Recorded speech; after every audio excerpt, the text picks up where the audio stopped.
Trouve pourquoi, puis tu vas finir par comprendre comment. Pour moi, c'était pas une question de me rajouter du travail. C'était une question plus de donner du sens à mes efforts puis à comment j'investis mon temps. J'avais déjà une vie bien remplie, une carrière, une famille, l'église, le jiu-jitsu, toutes les autres activités, mais malgré tout ça, je sentais qu'il manquait quelque chose de plus grand que juste cocher des cases au quotidien puis accomplir des tâches. C'est dur à expliquer, peut-être ma crise de la quarantaine, qui sait.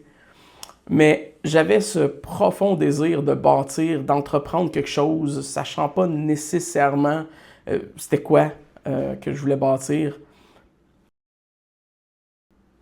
Ce qui était clair pour moi, c'est que je voulais bâtir quelque chose que mes enfants pourraient un jour reprendre. Un héritage qui vaudrait plus que juste un chèque de paye.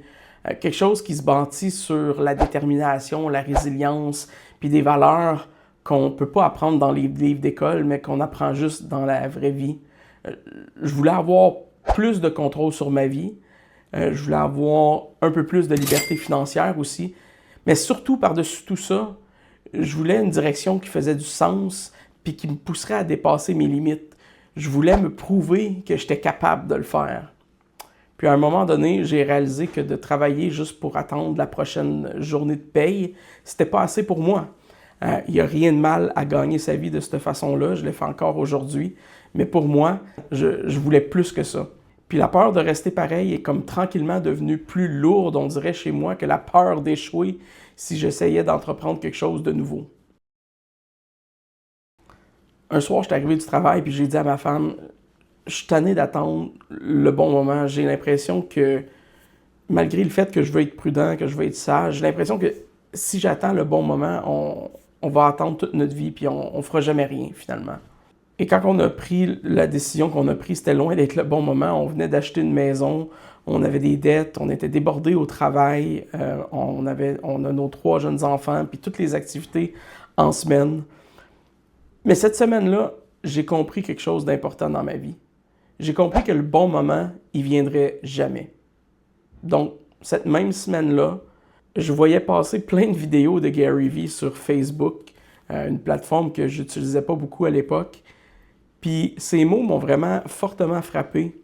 Il décrivait la peur que les gens ont de ne pas réussir, le confort du connu, la peur de prendre des risques, de perdre la face. C'était exactement les combats que je vivais. Et à ce moment-là, je me suis dit, tu sais quoi, je vais faire quelque chose. Puis si j'échoue, ben tant pis. Je vais apprendre de mes erreurs, je vais me relever, je vais recommencer autrement, puis je vais continuer à bâtir. Si toi aussi, tu as déjà ressenti ce tiraillement-là, comme si tu attendais que tout soit parfait avant de commencer à bouger, ben écris-moi en commentaire, laisse-moi savoir, dis-moi ce qui te retient de le faire ou dis-moi ce que tu essaies de bâtir en ce moment, parce que ton histoire aussi mérite d'être entendue et ça m'intéresse sincèrement. Alors, je me suis assis plus sérieusement, puis j'ai commencé à réfléchir, à faire du brainstorming. Je suis pas un ingénieur, j'ai pas trop d'idées originales, mais je me suis posé des questions qui sont importantes. Qu'est-ce qu'on aime faire? Qu'est-ce que moi j'aime faire? Qu'est-ce qu'on aime faire en famille? Qu'est-ce qu'on fait bien? Et c'est quoi nos compétences? Qu'est-ce qu'on pourrait créer ensemble qui ferait du sens avec notre style de vie? Puis de là est naturellement venue la réponse qui était évidente pour moi, c'est-à-dire le jiu-jitsu. Et après ça est venu le design comme des vêtements de combat. Ce sport-là fait partie de nos vies, de notre discipline, de nos valeurs depuis presque 5 ans. Alors, j'ai arrêté de trop réfléchir, puis j'ai juste commencé. J'ai parlé de l'idée à Mélodie et j'avais son support. Donc, le lendemain, j'étais déjà en train de remplir la paperasse pour enregistrer l'entreprise de Stone Belt légalement. À bien des égards, je me sentais comme un enfant de 5 ans qu'on garoche dans la piscine pour apprendre à nager. Je me suis dit, ben, je vais apprendre à nager. Parce que je me connais, si j'avais attendu trop longtemps, j'aurais trouvé 10 000 raisons logiques pour pas le faire. Donc, oui, j'étais et je suis encore nerveux pour le risque que je prends, mais j'ai aussi tellement de paix dans ma décision. En anglais, il y a un dicton populaire qui dit « No guts, no glory », qu'on pourrait traduire de façon lousse, un peu par « sans risque, pas de croissance » ou pas de gloire. On brisera pas des moules puis on se dépassera pas en restant dans le connu. Ceux qui essaient rien échouent 100% du temps. Alors, j'ai décidé de faire confiance à ma capacité d'apprendre, à ma volonté d'encaisser les coups, à me relever quand il y a des difficultés, puis à ma faculté de m'adapter, parce que je sais que je suis capable. La plupart des gens comprendront pas, la plupart des gens me trouvent sûrement un peu débile de sauter dans cette aventure-là à 2 pieds joints, mais je n'ai pas besoin de l'approbation des gens. Honnêtement, le fait premièrement pour moi et pour le futur de ma famille.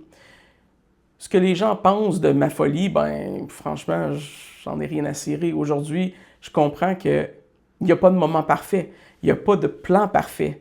Il y a juste des actions qui ont du sens et qui bâtissent étape par étape là où on veut aller.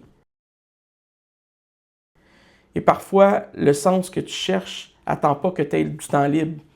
Il attend que tu fasses de la place pour lui. Et c'est comme ça que Stone Belt est né. Et ce n'est rien de spécial, c'est pas sorcier, mais c'est une décision sincère d'arrêter d'attendre puis de commencer à bâtir étape par étape. J'ai pas eu d'idée révolutionnaire, mais je suis prêt à travailler vraiment fort puis vraiment beaucoup pour accomplir mon objectif. Puis je pense que c'est le type d'entêtement que ça prend pour avoir du succès en affaires. Le but de Stone Belt est d'offrir un beau produit pour ceux qui pratiquent le Jiu-Jitsu, puis éventuellement tous les combats de sport. Donc, j'espère que vous avez apprécié cette petite histoire et j'espère que ça vous encourage, que ça vous motive aussi pour vos propres objectifs dans vos vies. Bonne journée.